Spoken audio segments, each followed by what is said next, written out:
तो साथियों, क्या हालचाल और कैसे हो आप सभी। आशा करता हूं कि आप सभी लोग अच्छे होंगे। तो आज हम लोग सीखेंगे कि एप्लीकेशन कैसे लिखते हैं, लेटर कैसे लिखते हैं।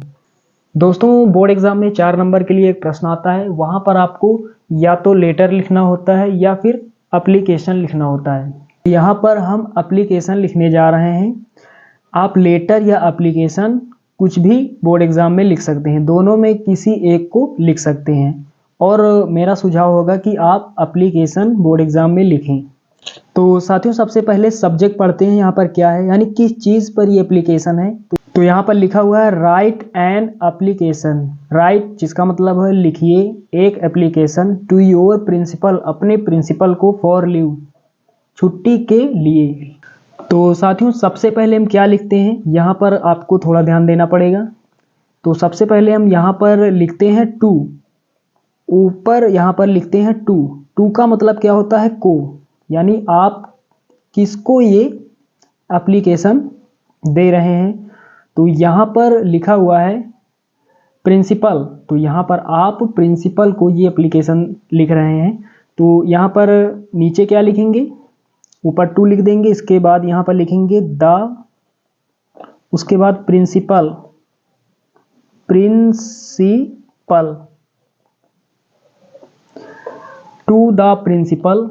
उसके बाद यहाँ पर नीचे अपने स्कूल, अपने कॉलेज का नाम लिखना होता है। तो यहाँ पर हम लिख देते हैं SMPS।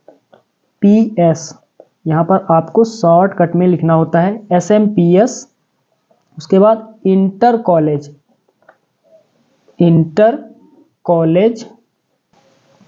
उसके बाद ये कहाँ पर है उसका नाम यहाँ पर लिखना होता है। तो यहाँ पर हम लिख देते हैं रायबरेली। तो यहाँ पर आपको अपने स्कूल का नाम लिखना पड़ेगा और वो स्कूल कहाँ पर है, यहाँ पर उसका नाम लिखना होगा। To the principal SMPS inter college Raebareli.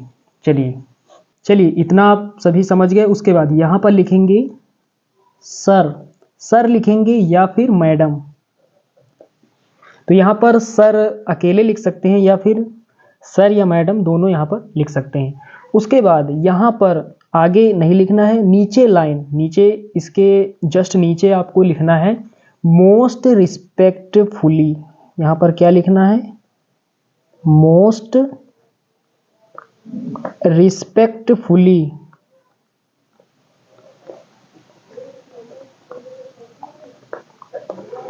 Most respectfully इसका मतलब दोस्तों क्या होता है, आदर पूर्वक, विनम्र पूर्वक। उसके बाद I beg to say that. यहां पर क्या लिखेंगे, दैट। इसका मतलब समझते हुए चलते हैं। मोस्ट रिस्पेक्टफुली इसका मतलब क्या हुआ, आदर पूर्वक या विनम्र पूर्वक। I beg to say that, मैं कहना चाहता हूं, मैं आपसे विनम्र पूर्वक, आदर पूर्वक कहना चाहता हूं। तो यहां से लिखेंगे आई हैव बीन। उसके बाद यहां पर लिखेंगे आई हैव बीन सफरिंग।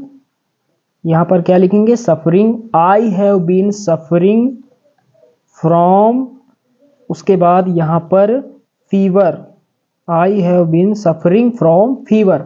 इसका मतलब समझते हैं। सफरिंग का मतलब होता है पीड़ित होना, किसी चीज से पीड़ित होना। यहां पर लिखा हुआ है फ्रॉम फीवर। फ्रॉम का मतलब से और फीवर का मतलब बुखार।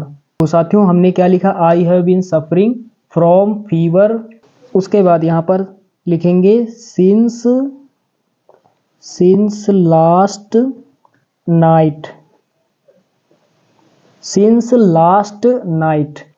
लास्ट नाइट का मतलब पिछली रात, बीती हुई रात, जो रात बीत चुकी है उस रात से। सिंस का मतलब होता है सिंस। तो इसका पूरा मतलब समझते हैं।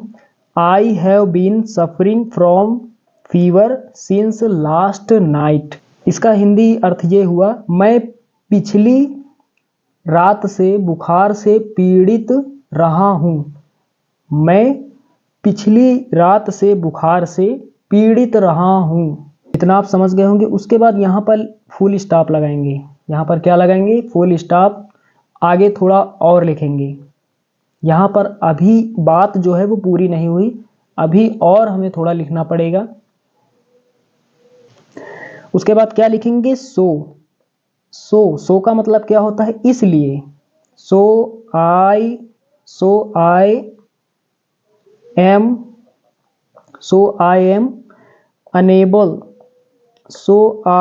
Enable to come to school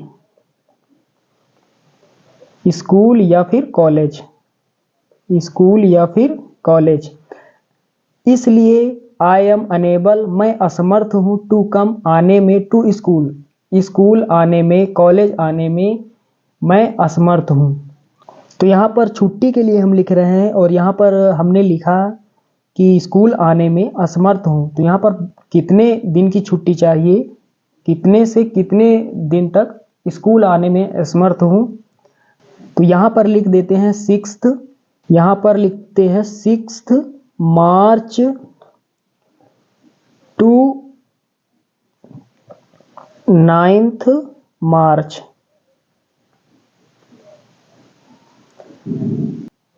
तो यहाँ पर दोस्तों हमने क्या लिखा, यहाँ पर समझते हैं। यहाँ पर हमने लिखा I am unable to come to school, मैं स्कूल आने में असमर्थ हूँ। कब से लेकर कब तक? 6th मार्च टू 9th मार्च, टिल का मतलब तक, 6 मार्च से 9 मार्च तक, यानी 3 दिनों की छुट्टी यहाँ पर मैं करने वाला हूँ। 3 दिन जो है मैं स्कूल नहीं आ पाऊंगा। तो यहाँ पर फुल स्टॉप लगाएंगे। उसके बाद आगे लिखेंगे थोड़ा और। यहाँ पर लिखेंगे सो का मतलब क्या होता है? इसलिए। ग्रांट मी लीव फॉर कितने दिनों की? 3 डेज। यहाँ पर हमने लिख भी दिया कि हमें कितनी दिनों की छुट्टी चाहिए। So grant me leave for 3 days.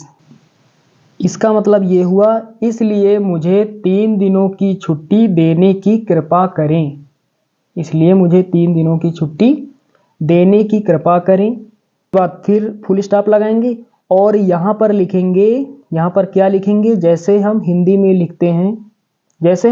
लिखते हैं लास्ट में क्या? आपकी अति महान कृपा होगी। क्या लिखते हैं हिंदी में? आपकी अति महान कृपा होगी। गीगे फ्यूचर इंडेफिनिट टेंस, तो सब्जेक्ट क्या है? यू। आपकी मतलब तुम्हारी, तो सब्जेक्ट यू यहाँ पर लिख देते हैं। यू। उसके बाद you will be very kind.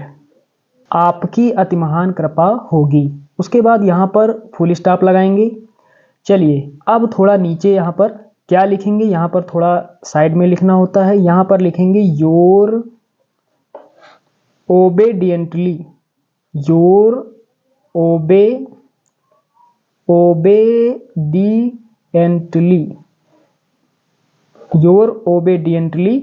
यहाँ पर X, Y और Z ये इतना लिख देंगे। योर ओबेडिएंटली, इसका मतलब क्या होता है? आपका आज्ञाकारी।